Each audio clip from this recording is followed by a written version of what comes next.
We will discuss about recycling of paper.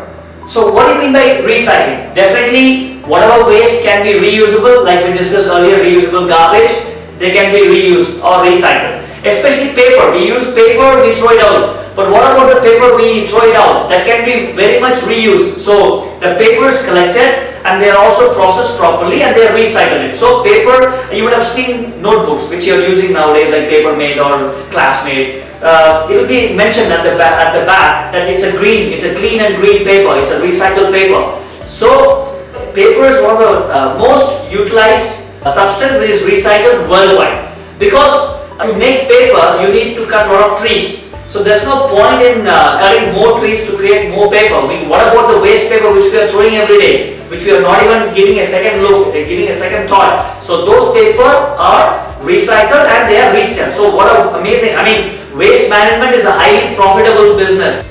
Now we will discuss about plastics. Are they a boon or a curse? I would say plastics are a boon to the society and they should not be banned. Maybe they might be banned partially, but they should never be banned completely. I will explain you by giving the following reasons. Why? My topic is why plastics are a boon to the society. The reasons, I will give you some reasons. Reasons why plastics are a boon to the society. Number one, they are very unique and they can easily substitute. They can easily substitute metal, wood, paper, etc. Second, chemically inert. Because they don't react just like that with anybody. They are very much like noble gases. They are chemically inert and inactive. So that's why they are very, very useful. The next one is they are easily recycled. They can be very easily recycled. Fourth one, next point is they are very valuable source of raw materials. Suppose if you want various raw materials to make, suppose if you don't have any other sources for other raw materials, you can use plastics, you can process them and you can get many raw materials from plastics. Highly cheap and effective, very cheap and very efficient. And then they are very versatile. They can be utilized in almost all fields of life. Just imagine the chair in which you are sitting, the board in which I am using, the marker. We can't even imagine a life without plastics. So no plastics, no life practically. They are very lightweight. See, it's how lightweight. I can just play around with it. It's very lightweight.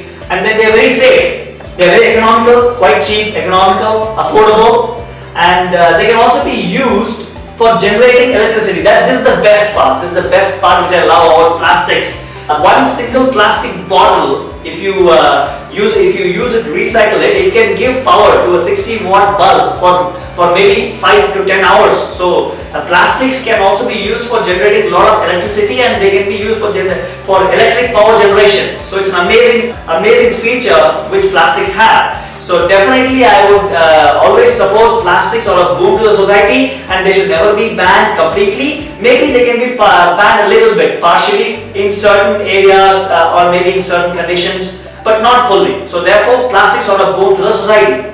Now let me recap this chapter. We studied what is garbage. Garbage is waste. So garbage is collected and taken to low-lying areas called landfills. In landfills, what is done? The reusable garbage and the non-reusable garbage are separated. And then the non-useful component is then spread over the landfill and then covered with a layer of soil and usually converted into a park or a playground or depending on the requirement. It can also be a shopping complex or maybe a school, hospital, anything depending on the requirement. Then how is garbage collected? Garbage collection. We discussed about garbage collection. We discussed about the blue bins and the green bins. The blue bins are normally used for collecting reusable materials. The green bins are normally used for collecting non-reusable materials. And then we discussed about vermicomposting and how important the vermicompost is. So what do you mean by vermicompost? Vermicompost is an excellent organic manure which is used by the farmers for getting high crop yields and it's very profitable for them. We discussed something about red worms and their survival conditions, and we discussed about recycling of paper, and we discussed about plastics, whether they are a boon or a curse. And once again I would say plastics definitely are a boon to the society. These are the major components of this chapter, chapter 16, garbage in and garbage out. So if you have any doubts or suggestions, please let us know in the comment section below. Thank you so much. Have a great day.